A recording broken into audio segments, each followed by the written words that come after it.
Chegamos, enfim, à última aula da parte prática do curso, em que falaremos sobre controle de acesso. Vamos falar sobre como restringir determinadas funcionalidades do Shellcode a apenas usuários que são administradores. E nós vamos usar isso aqui que nós vimos na última aula. Se vocês lembrarem, tanto no certificado como no ID, que é uma derivação do certificado, existe um campo OU lá, em que se indica qual que é o papel daquele usuário. O que vocês vão fazer antes de mais nada é pegar todo o conteúdo que vocês devem ter depois da tarefa do módulo 4 e que está presente aqui dentro desses dois comentários. Copiem ele e aí vocês podem remover o que tiver dentro da pasta de Shellcode, API, vocês podem salvar em algum outro lugar, já que fizeram algumas modificações no caso do Shellcode, e fazer o procedimento padrão, que é remover o que tem aqui dentro e copiar a parte do módulo 5 para dentro desses dois aqui. E aí, aberta a parte, o Shellcode do módulo 5, como é o meu caso aqui, vocês vão substituir isso aqui pelo que vocês tinham antes. Em relação ao Shellcode novo, existem poucas modificações. Se vocês olharem essa parte do módulo 5, é aqui que está o que de fato nós vamos usar agora, que é uma função que eu fiz, já deixei pronta porque tem aspectos aqui que vocês não vão precisar saber, não são muito sobre contratos inteligentes em si, mas vocês utilizarão essa função para realizar o controle de acesso. A ideia é que essa função verifica qual que é o OU, qual que é o papel do usuário, e caso ele não seja um administrador, ela vai emitir um erro. Então, se essa função for chamada no começo de outras funções e alguém estiver tentando acessar essa outra função e não for um administrador, a função vai abortar. Vocês vão entender, vai ficar mais claro. Vamos passar por ela. O que é feito? Antes de mais nada, é obtido o ID de quem está chamando a função. Se vocês lembrarem, o ID tem essa carinha aqui, e inclusive essa função que nós temos no Shellcode de Client Account ID, o que ela faz é justamente essa linha de código, para obter algo semelhante a isso aqui, que é o ID, é uma parte do certificado decodificado codificado em base 64. O que nós fazemos a seguir, após obter esse ID, é decodificá-lo para ASCII, para que fique algo mais legível, e usamos expressões regulares para poder encontrar um padrão ali. No caso, nós estamos procurando por qual que é o valor que está associado a esse campo de OU, esse campo de papel. E ele é colocado aqui, no final, verifique se essa pessoa que está chamando é um administrador. Afinal de contas, nós temos essa informação no identificador do chamador da função. Vamos aplicar o controle de acesso à função de emissão. Notem que o checkIfAdmin, que é a função, ela retorna um erro ou nulo se de fato a pessoa for administrador. E ela espera receber o contexto.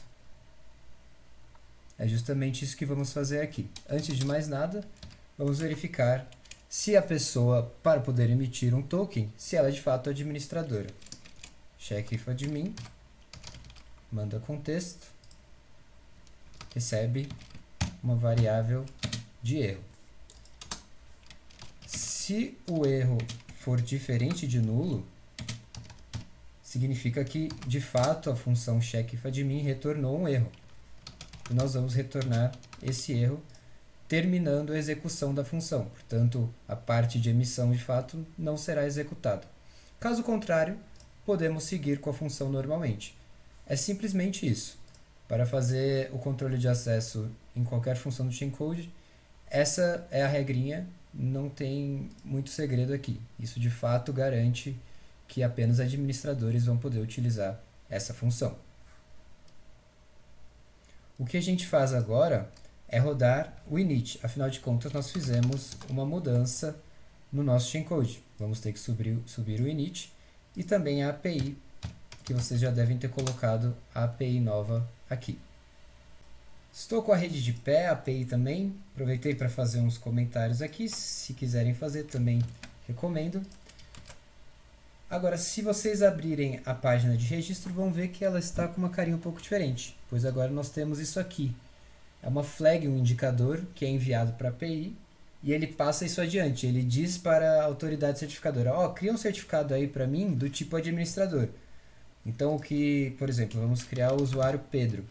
Como que faria esse certificado? Nós teríamos aquele campo CN, que estaria como Pedro, e o outro campo OUIL, que é o de papel, como admin, caso a CA de fato emitisse esse certificado.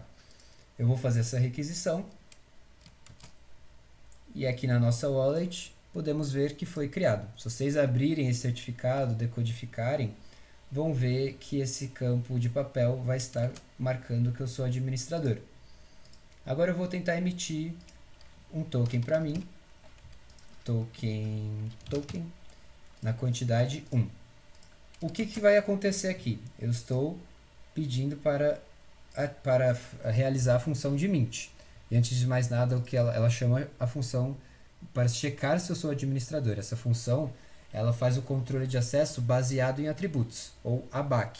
Basicamente, ela vai olhar se o campo OU, o campo de papel, lá no meu certificado, na verdade no ID, que é derivado do meu certificado, está como admin. Se estiver, eu vou conseguir executar o restante da função, caso contrário, a função vai abortar, retornar um erro. No meu caso, eu tive sucesso, pois eu sou um administrador, e vou só verificar que de fato o token foi emitido para mim. Consultei e de fato está aqui. Poderia ter consultado na coleção também. Agora vamos fazer diferente. Vamos criar um usuário que não é admin. Vamos chamá-lo de cliente. E não vou marcar isso aqui. Dessa vez, eu vou tentar emitir a mesma quantidade de tokens, mas sendo um usuário comum. Emitindo para mim mesmo. E eu obtive um erro, porque de fato o shellcode não executou toda a função de emit. Notem que eu separei aqui no site funções que deveriam ser de acesso comum a qualquer um e funções exclusivas a administradores. No entanto, essas duas funcionalidades, no momento, podem ser acessadas, por exemplo, por esse usuário que eu estou cadastrado, que é um usuário comum, porque nós ainda não implementamos controle de acesso a elas. Porém, na tarefa desse módulo é justamente isso que vocês vão fazer, dentre outras coisas. Implementar a função checkIfAdmin nessas duas funções. Lembrando que a consulta de saldos é feita pela função balanceOf e essa é feita pela função collection.